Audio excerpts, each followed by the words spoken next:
A Clearwater man was charged with human trafficking. Also, new business and new hires. We'll tell you the good news in Lakeland here next. All this and more, the Spotlight starts right now.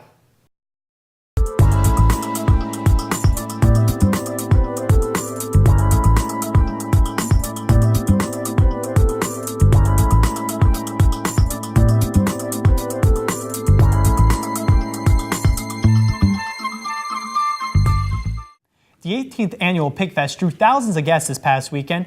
More than 40,000 people attended the event this year despite the chilly temperatures. The event was held at Tigertown and started back in 1997, and it's been going strong ever since. The festival featured 150 vendors and more than 500 volunteers to organize the event. Vendors competed in the Kingsford Professional Barbecue Competition, the Public Supermarket Backyard Competition, or the Badcock Kids Q Competition on Friday. The four main categories the vendors were competing in were ribs, chicken, pork, and brisket. Corey Glasgow of Skin and Bones Barbecue brought close to 1,000 pounds of ribs to sell, along with more than 500 pounds of potatoes and 200 pounds of chicken. Pig Fest has become a great Lakeland community tradition over the years, and if you missed it this year, be sure to mark it on your calendars for next year. I didn't get a chance to go, unfortunately, this year. Yeah, did anyone go? I've been in years past. It is fantastic. Really? Some of the best barbecue and food you're going to get around Polk County in Central Florida. I feel like it was pretty inexpensive. Someone told me that they use things called pig bucks. So you actually don't use your regular money at like the different stands, but you kind of give your money at the beginning and they give you like vouchers to use. Yeah. It goes to It's like charity. a carnival kind of deal, right? Yeah. That's cool. I think there should be rides. If there isn't rides, that'd be cool. I mean, No rides, no. there's live music and just hanging out with the rest of the Lakeland community. It's just a really fun event to go to, and they have some like wacky different foods there. I mean, they have anything from like deep fried ribs to like Fried pork, Oreos, I heard that. Yeah, they have pork sundae, which was kind of weird. I don't know Is there exactly. ice cream on the sundae? I don't know exactly what was in the pork sundae. All I know is it involved bacon. Oh, okay. So I don't know what else. I think it was a really cool thing for Lakeland to do to raise charity. It's funny that it was called the Pig Fest, but I mean, you know, embrace the local traditions, I suppose. And if barbecue is not quite your thing, like I know it's not yours, but coffee is, so maybe that's something you want to talk to us about. That is very true. Just a few days ago, I stopped by our very own coffee shop here at school to cover the latest update on campus. Gabrielle Doraisamy here for the Spotlight News at Southeastern University. Today we're taking a look at Portico Coffee House, our very own coffee shop here on campus, where students are actually getting used to a change in the hours of operation. Ever since the grand opening day of Portico Coffee House on the campus of Southeastern University, students have kept the baristas busy ordering their favorite beverages before and after class. However, due to a recent change in hours, students may have to go elsewhere to find a cup of coffee in the late hours of the night.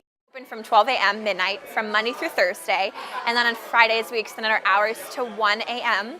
And then on Saturday and Sunday we opened at 8 and we closed again later in the evening around 11. Okay. Yeah, so they switched to Monday through Friday. We're open from 7 a.m. to 10 p.m. with the upstairs being 24 hours. So if you want to come study, you still can. And then on Saturday and Sunday, we're open at 11 a.m. until 6, and then Sunday we're open from 1 a.m. to 10 p.m. Though some students may not be able to order their usual double shot latte at 1 a.m., many student workers are pleased about the new hours. It's been incredible. It's been a lot better. Yeah, because I mean, like this semester taking 21 credits, it's nice to not have to get off work at 1 in the morning and still have to study afterwards. So 10 o'clock is a pretty good time for, I can still study afterwards, so it's nice. Despite this being a relatively large alteration, managers say, so far, so good. I think it's been overall a positive experience, you know. I think it's been great for our current baristas as well as students on campus. Well, no matter the hours, Portico will continue to have its regular customers. My favorite drink here is, it was a Harry Potter inspired drink. It was a butterbeer latte. At least I think it was a latte, but it was awesome. Gabrielle Doraisamy, Southeastern University Spotlight. So that's the latest with the local coffee shop here on campus. Well, that's good to know. To get used to the hours. Yeah, I like the hours change now. I like the fact that I can be up there and study late into the night other than doing it in Casa or my room. So Right. I also think it's smart because it'll kind of deter us away from leaving campus later to go to, say, Starbucks or another coffee shop. This way we can stay on campus, it's safe, and we can just be in our own environment. That is so true. That's definitely something that the people I was talking to was very adamant about, like explaining that the top, though they close, you know, a little bit earlier, the top is still open to all students 24 hours. So if you have some studying to do or just want to go socialize, it's a good place to go. And I think it's definitely important for the employees to get off a little bit earlier than 1 o'clock, because true. I can't imagine getting off that late and wanting to go and study. I want to go to bed if I have classes the next day. So That's so true. I think that's That great guy, for them. But the person I was talking, he had 21 credit hours he was taking. Wow. And working at Portico. So, That's incredible. I mean, for his sake, I'm glad that they closed a little bit earlier instead of staying open till 1 a.m. Yeah. Did you happen to get any coffee while you're there? I did. I have a vanilla latte, but I was actually told that that isn't the correct way. If you want to be very fancy ordering a latte, I was told that a good way to order it is called a flat white latte. Oh. Keep that in mind next Good to to doing know. it. Well, coming up after the break, we're going to have entertainment with Miriam and Poll of the Week with Brittany. We'll be right back.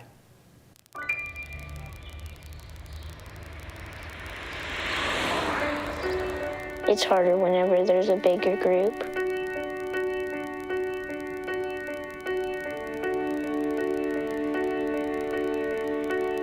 Pretty much a good day for me would be people leaving their hands off of me. I'm always called names. Everywhere that I go, there's always someone calling me names, calling me gay. I've been choked,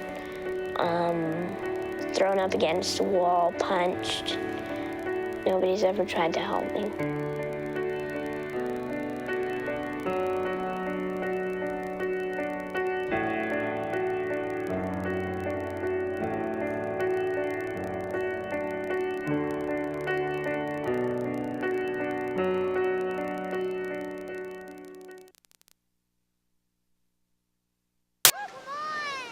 I know, 2 seconds. Hang on, just stand still. Stand still. 1 second. Just okay, go, go, go.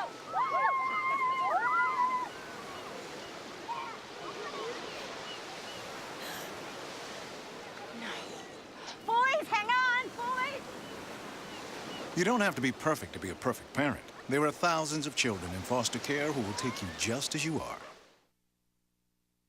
Hey everybody! Heart disease affects 1 in every 3 women in America, but you can fight back. There's no time to lose. Mothers, sisters, daughters, families, and friends, it's time to shout louder, stand stronger, and demand change. Let's go! To the Batmobile! Dang it. To the invisible jet! Dang it. Together, we can put an end to heart disease. It's time to go red for women. I could use your help. Yeah! Learn more from the American Heart Association at www.goredforwomen.org. And welcome back to the Spotlight. Next up, we have our very own Miriam Woodward, who has the best and latest with entertainment. Miriam? Here at Southeastern University, we have the privilege of having many great opportunities, from amazing internships and hands-on experience for our future profession. One of these being our very own radio station located here on campus. WSU Radio is equipped with an extensive soundboard, mics, and a full layout, giving the students a chance to work in a professional environment. In order to ensure music, the station is connected to a network, keeping us updated with great Christian tunes from many different genres.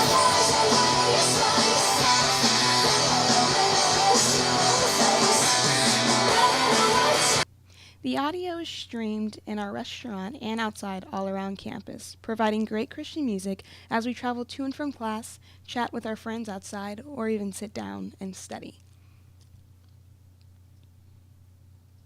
Like most radio stations, you will hear a change in announcers, each person introducing their own style. Students and staff are able to sign up for shifts during the day and even late into the evening. The purpose of their station is so students are given the opportunity to learn how to manage their own radio show. They have tasks from making their own agenda. They even get to choose their own musical selections, watch audio levels, and most importantly, inform the campus with interesting news and live entertainment. Currently, it is 72 degrees. Random fun fact for you. Did you know in California, coal ID is illegal? I think I'll stay in Florida. You're listening to SU Radio, your fire station. And the radio station is not just for communication majors. Anyone can get their feet wet and enter into the world of radio. This is Alyssa Renee signing off. Thanks for listening to SCU Radio, your fire station. So cool. I love it. It was great. Now, I understand you actually are on the radio as well. Yes, I am, and you probably have actually heard me before, but I just really enjoy the fact that we have a school that gives us so many great opportunities, like hands-on work. Yep. Have any of you actually been in the radio studio as well? Yeah. No, actually not yet. Definitely gotta get in there. Take a parka because it is that It's cold freezing in in there. there. Cold in Oh, there. no. It is very, very cold in there. But yeah, I've been on the radio the last couple semesters, and it's fun being on there. I always fun. enjoyed it. I think it's great that they have an intro class for you. So again, you're in there learning, and it's all in the field of entertainment, which usually you don't see at a Christian community college or Christian college. But here it's like they encourage it, so it's really cool. And then on the music selections are all Christian tunes as well, so that's always great to hear. What's the name of your show? Yeah. My show's actually the Hollywood Twins. I'm Hollywood on with Twins. another friend, so Kyle it's Holly. awesome. Listen for us. I love it. That's so cool. I'll have to listen in. You're on the rocks. That's so cool. Yes. Yep. Very cool. Well, we have our very own Brittany Duffy, who did a poll of the week. Brittany? Right now, I'm outside of Southeastern University's Bush Chapel. At 7 p.m. on January 24th through January 25th, SCU held an event called 24-Hour Prayer, which allowed all Southeastern students to come and worship and pray with the Holy Spirit.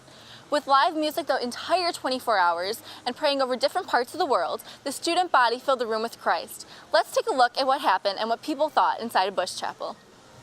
As students rolled in, so did prayer requests. These requests were for themselves, family, friends, and even parts of the world they don't know much about. It was polled that 64% of people connect to God much easier by prayer, while 36% of people connect quicker with worship.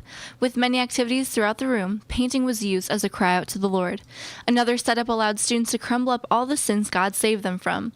God gives us strength by allowing us to confess our sins and admit to things we as Christ followers need to work on. 28% of those polled said that 24-hour prayer did strengthen their relationship with God, while 72% of people's faith remained the same. During 24-hour prayer, 48% of people stayed from 0 to 6 hours, 36% stayed from 6 to 12, 10% stayed 12 to 18, and 6% of people stayed 18 to 24 hours long. So it seems that everyone who did attend 24-hour prayer did have a huge impact on them and that they did grow closer to God. Reporting for the Spotlight News, I'm Brittany Duffy. Wow, that was a great story, Brittany. Thanks. Yeah, I actually, when I went to go and cover 24-hour prayer, I actually saw people and they were sleeping because I guess they stayed the whole 24 hours there. That's dedication. That is. Yeah. So did you guys happen to go at all? I did not, actually. Did you, Miriam? Neither did I. No, well, I'm glad you did. I'm glad you covered it to tell us what was going on. No, it was really cool. There was like a lot of paintings going on, like the video showed, and people were just basically demonstrating their love and their faith and their passion for God, and it was really great looking, and it was great seeing that everyone was so passionate about it. That's cool. Did people, was there certain things when you walk in that you had to do, or was it kind of like pick and choose? It was pick and choose. You could do whatever you wanted to do, and it was basically all up to you. Wow, that's really cool. What time were you there?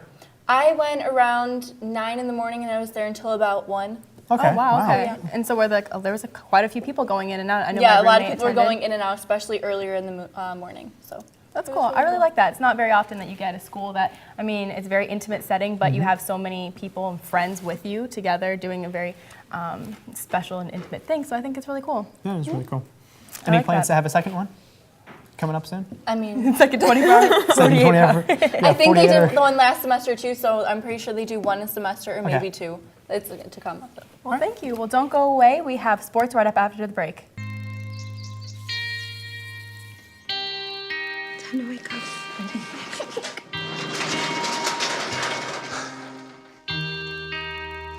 I've got a job to do today. I've got a job to do today. Don't forget, you've got a job to do today.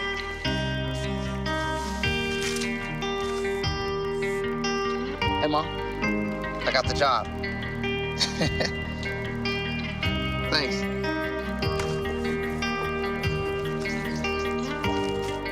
I've got the job. Welcome aboard.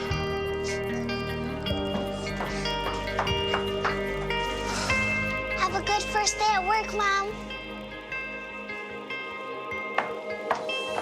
Your donations to Goodwill fund job training programs right in your community. Feels good to start fresh, right?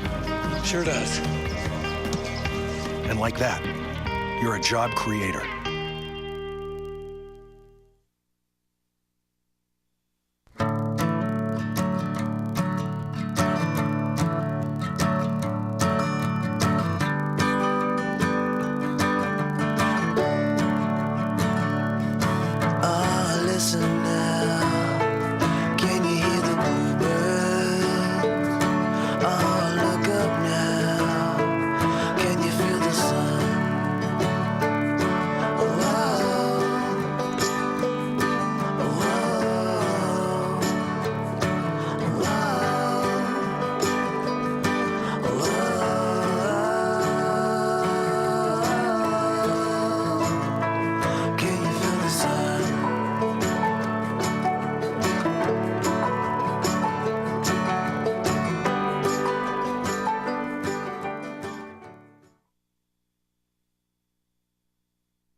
Well, welcome back to the Spotlight. We have a big weekend coming up in sports. We got the Super Bowl, we got some basketball, huge night. So true. Yep, very big weekend. So we have JD Cobb and Roxanne Garcia standing by with sports. Guys? Hey guys, welcome to Spotlight Sports. I'm JD Cobb. And I'm Roxanne Garcia. This weekend will be a big one for sports fans everywhere. It is the Super Bowl. That is correct. It's the game most sports fans have been waiting for all year. The NFL championship game with the Denver Broncos and Seattle Seahawks going head-to-head for the title. JD, how do you expect the outcome of this game to be? Well, I do expect this to be a close game. The Broncos have the second best overall defense, along with the best rushing defense in the league. However, they're only ranked 7th in the pass defense. So we'll see if the young quarterback, Russell Wilson, will be able to sling a couple touchdowns in on him. But the Seahawks do have running back Marshawn Lynch, who's had one of the best postseason performances of any player, racking up 249 yards in the last 2 games against the Saints and the 49ers. However, the Broncos do have this guy called Peyton Manning. Speaking of Peyton Manning, he did break the touchdown passing record this season, surpassing Tom Brady with 55 passes. He also has a rating of 115.1. Well, Roxy, I do think it's obvious who each of us will be pulling for in this matchup. It is. Well, as these two teams go at it this weekend, here at Southeastern, we had our very own Fire men's basketball team face their 6th top 25 opponent in 19 games. On January 29th, the Fire faced number 12 St. Thomas, and for the 3rd time this year, the Fire were victorious with a 83-75 score over a ranked team. I had the chance to interview our point guard, Dwayne Johnson, following the victory. After the victory against Northwood, how did you guys prepare coming into tonight's game, playing another ranked team? Basically, we just got back in the gym and started working hard. Like, the Northwood victory was good. We let that win be that win on that day. And we came back the next day and came and dominated in practice, and then just came out and came with the game plan Coach gave us, and we came out strong. Awesome. All right. Did Coach say something in the locker room that changed the momentum of the game for the second half? Yes, definitely. He said it's not just one half of basketball. We came out firing the first half, and he wants to come out the second half. So he told us to go back in there, stay humble. Shots are going to fall this second half because this is our home court. So we was going to come in and do what we've been doing all this time. Reporting from the Furnace at Southeastern University, this is Roxanne Garcia, Spotlight Sports. Thank you, guys. Well, Lakeland locals welcome new heroes to the city as the Lakeland Fire Department has hired several new firefighters. The 9 were chosen from a pool of nearly 200 hopefuls from all over the state. The new hires bring the department's total staff up to 161 people. We're quite excited. We actually already hired 9 new firefighters, so they started Monday. So they're actually right at our training center right now. All of them go through fire standards, which is about a 6-month process. Some of them go for a little bit longer because they become EMTs or paramedics. But when they come on board with the fire department, in our case, we have our own training center, and we like to train them on how we do things here at Lakeland Fire. So over the next 2 weeks, they'll learn everything from how do we pull our ropes and hoses to how we set up our ladders, how we open hydrants, all the basics that come with the job. The hiring spree isn't finished yet, as the department is set to hire 9 more firefighters when the new Lakeland Linder Regional Airport opens later this year. That's kind of cool. I mean, I was talking to this lady who was working there, and she was explaining how here our downtown station, 5 minutes away from our school, has 15 employees each shift, and other stations normally have 5. So I think we're pretty safe around here. I never knew that there was like a pool process that everyone had to go through from around the whole state. That seems kind of crazy, though. Well, I didn't realize how competitive it is to be a firefighter. I figured that was kind of more of a in-demand job that you kind of signed up and they're like, okay, yeah, become a firefighter. But 200 guys tried out for 9 spots. That's pretty incredible. It is. And it's like really good how like Lakeland is growing and they're also responding to that growth as well. Very true. And Very keeping true. us safe and keeping us in mind too. That's very true. I didn't think about that also because I was saying, 6 or 7 fire stations, that's a lot. But then, we have a lot of people in Lakeland, so a lot of ground to have to cover. And that is very make sure true. you're safe. So they're all in training right now. They are going through rigorous training because I didn't know that each station has, little quirks and little different things that is unique to that station. So, they might do a hose differently or something like that. So they're in training learning all those quirks right now. Very interesting. I never knew any of this stuff. It's good to learn. Yeah, that's very true. Yeah. Well, coming up after the break, we have Nicole Tillotson with the Community Spotlight. We'll be right back.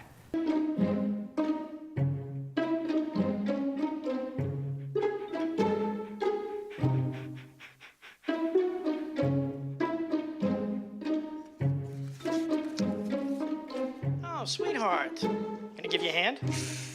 No thanks, Dad. I got it. Okay. I'm gonna go fix the lamp in your room. You don't have to be perfect to be a perfect parent. There are thousands of children in foster care who will take you just as you are. Can you help me with this? My new dad teaches me all kinds of stuff. Sure. He helps me with homework. That would be 3.6795. Thanks. Yep. He helps me with my decision making. I wouldn't use this one. Ever. And he's even teaching me how to drive. And that's why cars have bumpers. I'm learning so much. You don't have to be perfect to be a perfect parent. Thousands of kids in foster care will take you just as you are. All right, you ready for some baseball trivia? Let's do it. What year produced the most no-hit games in the big leagues? 7 no-hitters in 1990. Wow, that's right. Now a question that's not trivial. How many children will witness bullying this year? Huh. The answer? 3 out of 4. 75%? That's Wow. right. How many of them will say something? Kids want to help, but don't know how. Teach them how to stop bullying and be more than a bystander at stopbullying.gov. Well, welcome back to the Spotlight. Up next, our very own Nicole Tilton has the latest story on our local community organization Spotlight. Along Main Street and Tennessee Avenue in downtown Lakeland, Black and Brew Coffee House and Bistro draws in all from the regulars to even the visitors. The downtown hotspot embraces a vision of creating a community gathering place in the heart of the city, a place of fellowship, art, culture, music, and of course fantastic and gourmet foods and specialty coffees, said owners and brothers Chris and Mike. The beautiful 103-year-old brick building serves as the ideal space for hosting a midday meal, a coffee break, and even a meeting, as a team from the First Baptist Church of Lakeland did this afternoon. We like to have some of our meetings here. Whenever I'm meeting somebody for the business, it's usually here. It's a good place. It's got a cool atmosphere, and it's got more space than a lot of the downtown places. So you're able to have a group of people, 4 or 8, actually show up and talk and still have that cool vibe. It's hard to find sometimes a coffee place that has good food and coffee. It's usually one or the other, and this place is great if you want to have a cup of coffee and they haven't eaten yet, you can kind of come together. Food and coffee are both awesome. And others simply come to enjoy this beautiful afternoon. I love the historic district, so I love the fact that I like the old buildings and the fact that it's right downtown with the restored part of the city. You can find strips in every city in the world, but to find a restored heart of the city is really special. If you're near the downtown Lakeland area, be sure to head on over to Black and Brew Coffee House and Bistro. I'm Nicole Tilton, your community reporter for Spotlight News. Well, thank you, Nicole. That was a good piece. Yes, it was really great. I feel like coffee places are like the thing right now So to go true. to, They really especially for college students. So like, where do you guys like to go and get your coffee or like hang out, do some homework?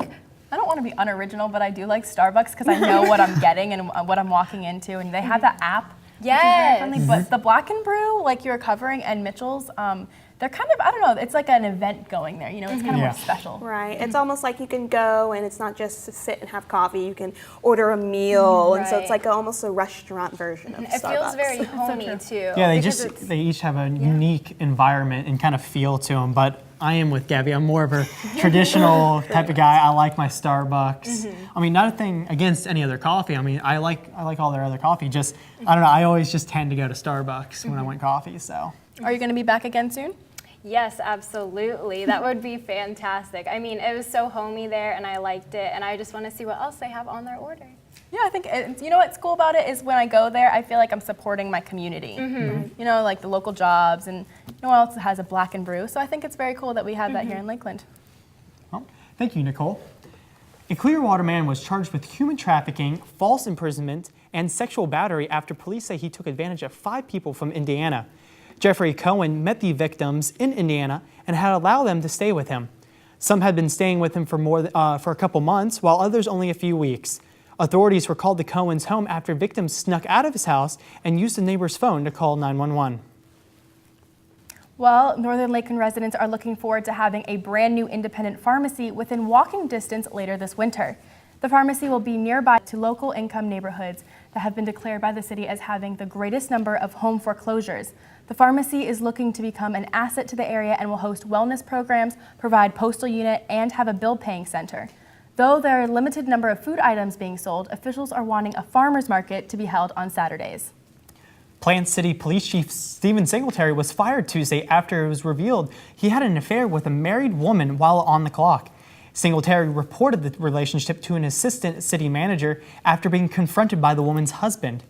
City manager Greg Howardell said that Singletary wasn't fired because of the affair, but because he had relations with a woman while he was on duty or reported being sick. A second officer was fired Tuesday for falsifying records that shielded the disclosure of the affair. Well, now for our follow-up story. Earlier in September, we covered the tragic story of Byers Levy, a 59-year-old local who was riding his bike around Lake Hollingsworth when he was hit and killed by 74-year-old Ronald Atkins. Atkins is now being arrested after police determined he was over the legal limit for blood alcohol content. Atkins is now being held in Polk County Jail without bond and is facing second-degree charges of driving under the influence manslaughter. Lakeland's First United Methodist Church is undergoing a $12.5 million expansion. The new 70,000 square foot addition will expand the children's ministry, add a new welcome center, and a new lobby that will feature a store, a bookshop, and a cafe. The church is located on Lake Morton, has a membership of 4,700 people. The church so far has raised all but $800,000 of the $12.5 million needed for the project. The construction is scheduled for completion in September. Well, Thursday, police boarded up a well-known drug house here in Lakeland. The Nuisance Abatement Board ordered 1220 Wright Drive be boarded up last November, but they've been getting complaints about the rundown house since 2012.